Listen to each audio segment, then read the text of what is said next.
À présent, nous allons initialiser donc, lorsque l'on sélectionne une quantité, la quantité à 1. L'idée est très simple, c'est que l'on va utiliser une fonction qu'on va énormément utiliser, une formule que l'on va énormément utiliser par la suite, qui est la formule conditionnelle si. Pour ça, on la trouve dans formule. Dans formule, vous avez tout un tas de petits dictionnaires, bouquins, et dans ces éléments, vous avez un dictionnaire violet qui s'appelle logique, qui permet donc de trouver la formule si. Cette formule-ci, elle est extrêmement simple. Elle a un test logique, une valeur si le test logique est vrai, une valeur si le test logique est faux. Si le test logique est vrai, ça veut dire que le test que l'on va mener dans cette cellule-là sera exact. À partir du moment où il sera exact, on renverra le calcul ou la valeur qui sera là. Si le test logique est faux, c'est-à-dire si pour le cas le test renvoie la valeur faux, alors on enverra cette valeur-là. Voilà comment ça fonctionne. Ben, là, l'idée est très simple. On va lui dire si la cellule référence, donc là on s'était placé bien entendu pour notre test logique sur la cellule B10, hein. Donc dans B10 on va envoyer ici la formule si. On va lui dire que si la référence, c'est-à-dire la cellule A10, est égale à du vide.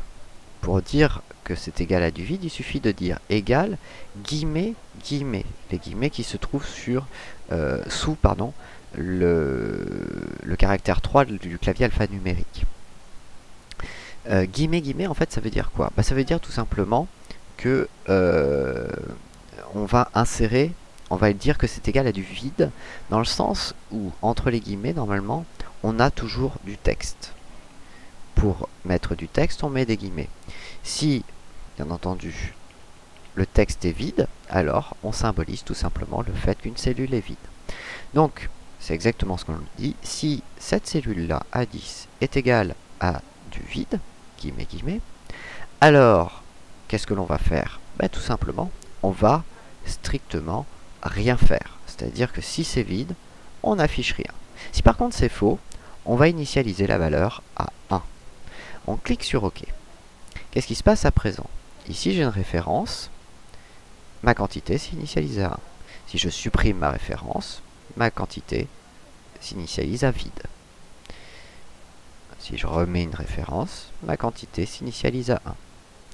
Cette formule que l'on vient de réaliser en B10, on va bien entendu la dupliquer vers le bas. Comme ceci, à chaque fois, pour chaque ligne, à chaque fois que j'aurai une référence sélectionnée, j'aurai ma quantité qui va s'initialiser à 1.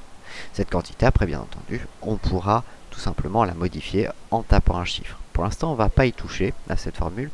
On verra ça un tout petit peu après avec la gestion des macros, donc quand on aura déjà bien avancé sur la facture. Pour l'instant, on va s'en tenir à ça. Donc voilà pour la condition si qu'on va réutiliser maintenant quasi tout le temps, bien entendu. Ça va être vraiment le gros travail que l'on va mener. La formule qu'on a utilisée énormément pour tous les éléments que l'on a à remplir sur notre facture. Voilà, donc vidéo suivante, on va trouver la désignation, la TVA, le prix unitaire hors taxe.